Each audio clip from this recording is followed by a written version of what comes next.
Hey guys, it's Bear. It is Tuesday, December 11th, 2018, and it's been a really long day. It's like 8:30 at night. I've been up since like 3:45 this morning. I got home from work about an hour ago, and I'm insanely tired. Sorry. So, I just saw another post from a trans guy asking, my top surgery is soon. Do you have any advice for, recovery from top surgery? And I think it's just easier for me, instead of typing out a response every single time, to just start posting links to videos. So I did do regular videos after my top surgery, documenting my experience afterwards and the care that I was doing and stuff like that. But I didn't really give a lot of advice, and there's not like one concise video that I could, give somebody. So I figured, why not just go ahead and knock it out. Here's my advice on top surgery. So, first things first, advice as far as aftercare and so forth should always come from your surgeon.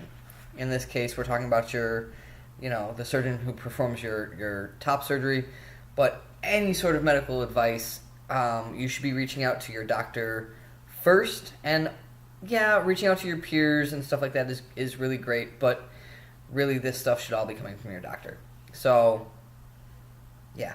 Second, though, and probably just as important, there are multiple kinds of surgery, and so when you're asking your peers or the internet, the random pool of people on the internet, for advice as far as like how to take care of yourself after a medical procedure, you need to know, you need to tell what kind of procedure you had. So in the case of top surgery, there's at least 3 different kinds. There's 2 that are minimally invasive, and there's 1 that is super invasive.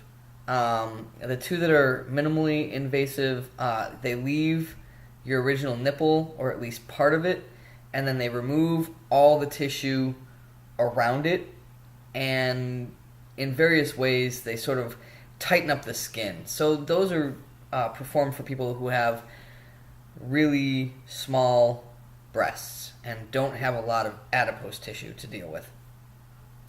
Many of us aren't that lucky, and we have the more invasive type of surgery called double incision. So I am going to talk about my double incision advice that I would give to somebody. This doesn't apply to anybody who had like T-anchor, periareolar, purse string, or any of the other like less invasive surgeries. So double incision is where they go in from here all the way back to here, or sometimes people actually their incisions connect, and they have to literally remove any type of breast tissue that existed above that line. This line is underneath where my original breasts would have existed. All right. Then they take the skin above that, they flatten it out, they cut off any other skin, and they remove any type of adipose tissue. And because they are removing where your nipples would exist, what they do is they take like basically a cookie cutter, they cut out a piece of your areola, and they graft it back on. That's double incision with nipple grafts. Some people choose not to have nipple grafts, and that's fine. It's slightly less invasive, you're dealing with less as far as recovery, and some people just don't like the appearance of nipples. That's fine. I wanted a average looking male chest, so I went with the nipple grafts. Alright, so I had double incision with nipple grafts, and here's the advice that I would give to somebody doing the same exact surgery. So, first and foremost, comfort is huge. You're having a very invasive procedure done. You're going to come out of that really, really uncomfortable and really disoriented. All right, for me, I deal with a lot of nausea and discomfort around pain medications. I don't like taking them.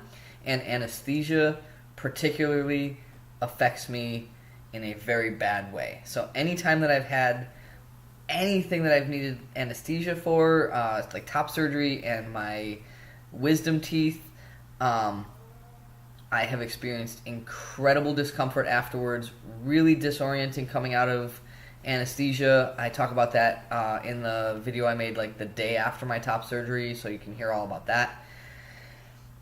That's huge. I get really, really nauseous. I don't know if that's you. You need to be ready for that. If pain meds affect you in that way, you need to be ready for that hardcore after your surgery, because your anesthesia is like anytime you've taken Vicodin and been a little nauseous or vomited once, times like 1,000. All right, I came out of that anesthesia disoriented and incredibly, incredibly nauseous. They needed to give me some anti-nausea stuff the day of surgery. They put like a patch behind my ear to help with nausea. It's like a cruise thing that they give people for seasickness.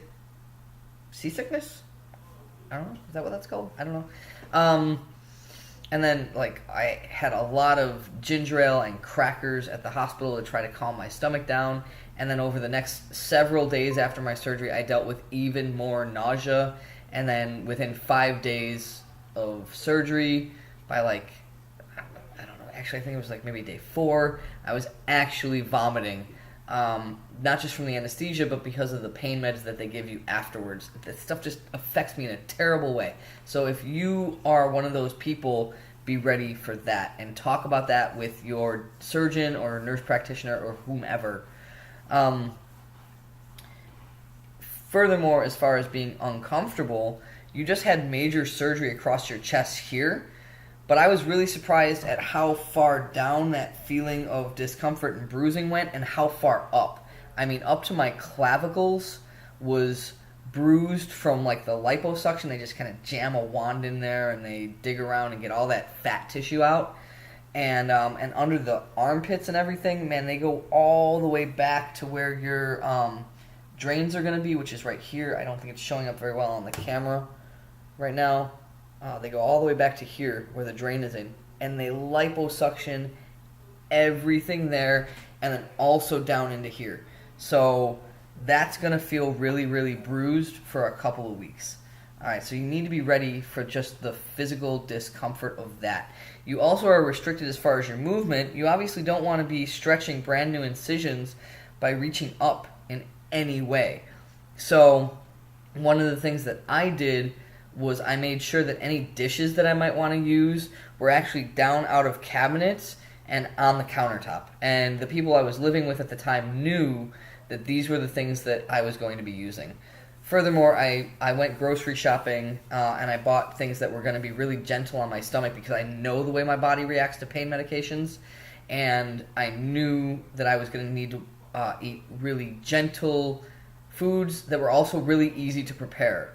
Again, I don't react well to pain medications. Aside from the nausea, they also just knock me right out. So I knew I was going to be doing a lot of sleeping, and in addition to that, you just had a major surgery. You're going to need to sleep to recover. So I got a lot of foods that were going to be very easy to prepare and that were going to be very gentle on my stomach, and I put them in a certain spot in the refrigerator. I had a little reserved sort of like, this is Bear's food for the next like week, until I could maybe be a little bit more active, taking care of myself. Again, as far as comfort goes, anesthesia makes you really bloated, and it makes it really hard to pass stool. So one of the things that they suggested I get was a stool softener to deal with that constipation. It's just a normal effect of anesthesia. I don't know why. I didn't question it. I went and I got the stool softener. I think, personally, I had surgery on like Tuesday. I think it was actually like Saturday or Sunday by the time I had my first bowel movement.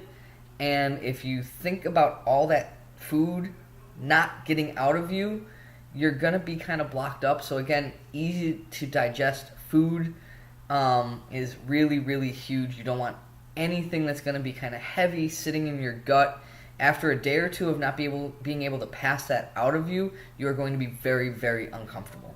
All right? On that note, you're going to want to hydrate extra.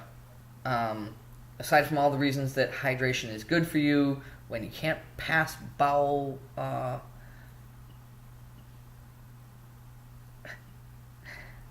God, why am I blanking on the word? When you can't have a bowel movement and everything's kind of sitting in you, you need more liquid to kind of help to loosen that up and break it up and get it out of you. Sorry about the blank.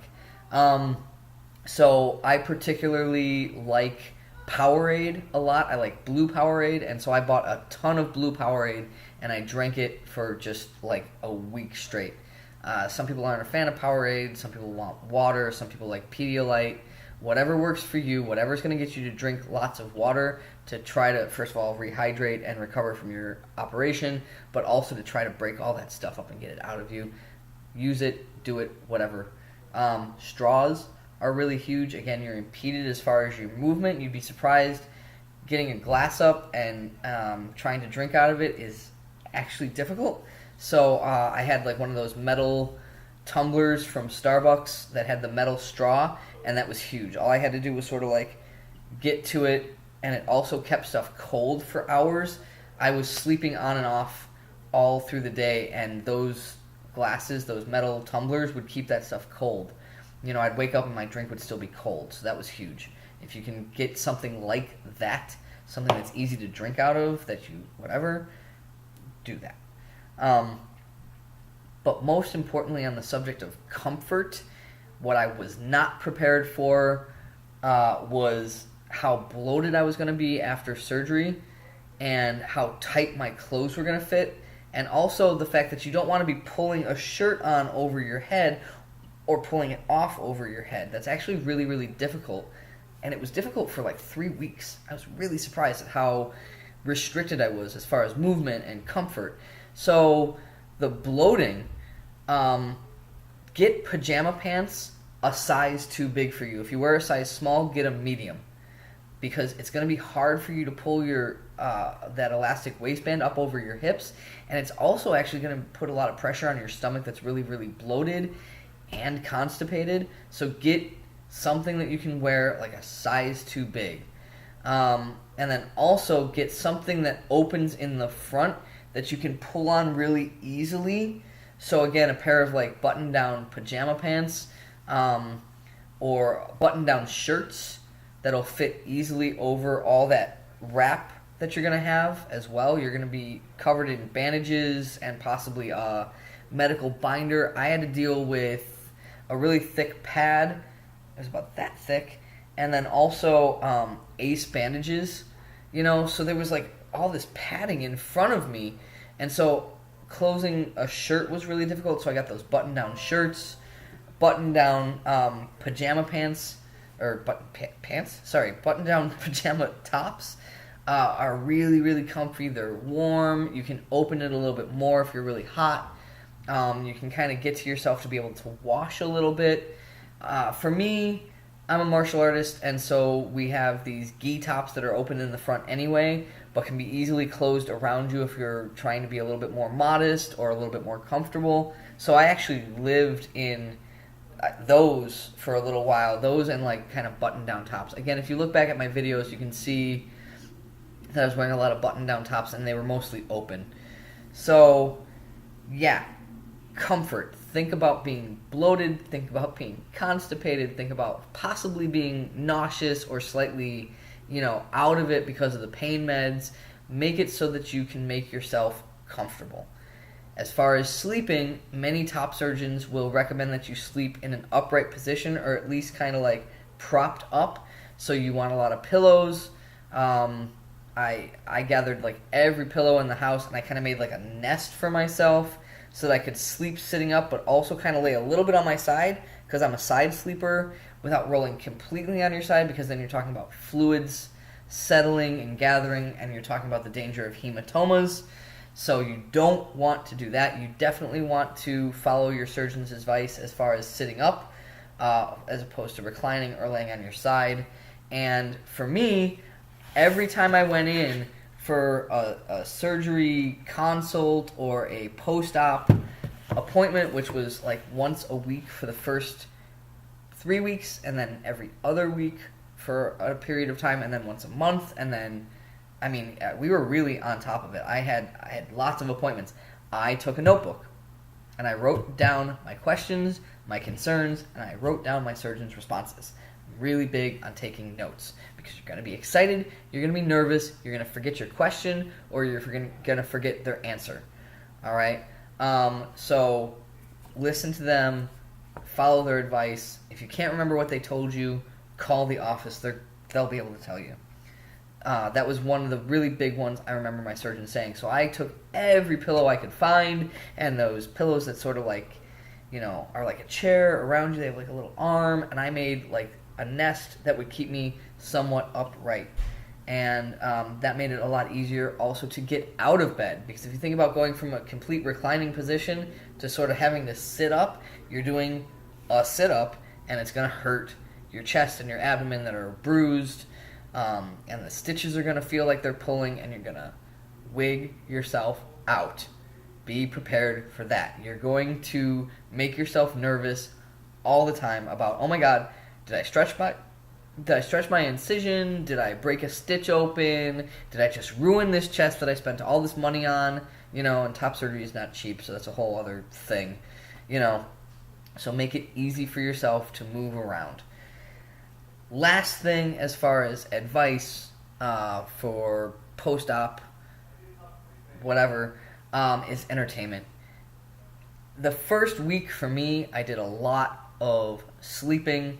But after that, you know, I kind of came out of that, like, pain medication, like, haze, and I got really bored. So I particularly did a lot of coloring, because it's something I enjoy. I got some mandala books and did a lot of coloring in those. I had a puzzle to work on. I watched a lot of Netflix. I didn't do a lot of reading, which is a bummer because I really enjoy reading, but if you're already kind of drowsy, it's hard to focus on a book. But I did listen to some of the Game of Thrones series, the entire series of which I listened to. I found it way easier than reading it. But that's going to be different for everybody. Find a handful of things that you enjoy and surround yourself in it. You know, and that's different for everybody. So I'm not going to ramble on about that. But find like at least 3 or 4 things that you enjoy doing so you can switch. You know, like partway through your day of binging on, for me, it was Orange is the New Black. You're going to get bored of that story, and you're going to want to maybe watch something else or read something else or color something else or go work on a puzzle for half an hour before you get sleepy and go take another nap, because that's what recovering from surgery is like. You're going to sleep a lot. That's my advice on top surgery. It's an 18-minute video at this point. I'm really sorry. I don't think I can go back and consolidate it, so I'm just going to post this one. I hope you get something out of it, and good luck with your top surgery. Good luck on whatever it is. Again, I had double incision. It's the end of 2018. I had mine in June of 2015, so I'm about just over 3 years post-op, and you can see that I have pretty good results. My incisions are pretty light. I'm really happy with them. There's some... I already had some stretch marks here, so there's some puckering on either side, but for the most part, I'm really happy with mine, and I'd be happy to discuss my post-op like techniques and stuff in another video. I did talk about them as I went through them, but I could maybe consolidate it for you. So let me know if you want to hear about that. I hope you got something out of this, and I'll see you next time.